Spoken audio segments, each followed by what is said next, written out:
શહેરમાં કાયદો અને વ્યવસ્થાની સ્થિતિ કથળતી જતી હોવાનું સામે આવી રહ્યું છે। છેલ્લા થોડા દિવસોથી એક પછી એક હત્યાના બનાવો સામે આવી રહ્યા છે। ત્યારે ગત 4 એપ્રિલની મધરાતે એક રિક્ષા ચાલકની જાહેર રોડ પર હત્યા કરવામાં આવી હતી। માથાના ભાગે હુમલો કરીને રિક્ષા ચાલક યુવકને મોતને ઘાટ ઉતારી દેવામાં આવ્યો છે। આ અંગે પોલીસને જાણ થતાં પોલીસના ઉચ્ચ અધિકારીઓ સહિતનો કાફલો ઘટના સ્થળે પહોંચી ગયો હતો। હાલ તો પોલીસે વધુ તપાસ હાથ ધરી છે। સુરતમાં વૈદરપુરા પોલીસ સ્ટેશનની હદમાં હત્યાનો બનાવ સામે આવ્યા છે, જેમાં લગભગ રાત્રિના 2:30 વાગે સુમુલ ડેરી રોડ પર રેલવે પાર્સલ ઓફિસ પાસે શેરુ યાદવ નામના રિક્ષા ચાલક યુવકના માથાના ભાગે ફટકા મારીને મોતને ઘાટ ઉતારી દેવામાં આવ્યા। આ ઘટના અંગેની જાણ થતાં વૈદરપુરા પોલીસ સહિત ઉચ્ચ પોલીસ અધિકારીઓ ઘટના સ્થળે દોડી ગયા।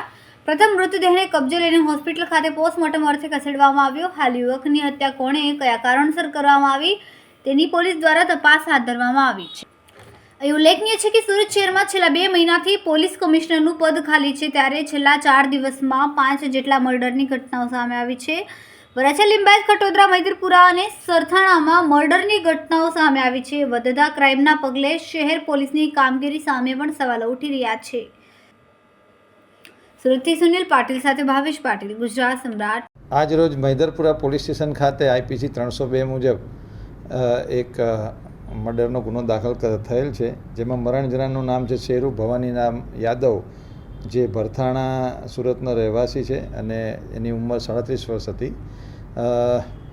પોલીસે મૈદરપુરા પોલીસની ડિસ્ટાફ ટીમે ગણતરીના કલાકોમાં મરણ અને હત્યાની અંદર સામેલ 2 વ્યક્તિઓની ધરપકડ કરેલ છે।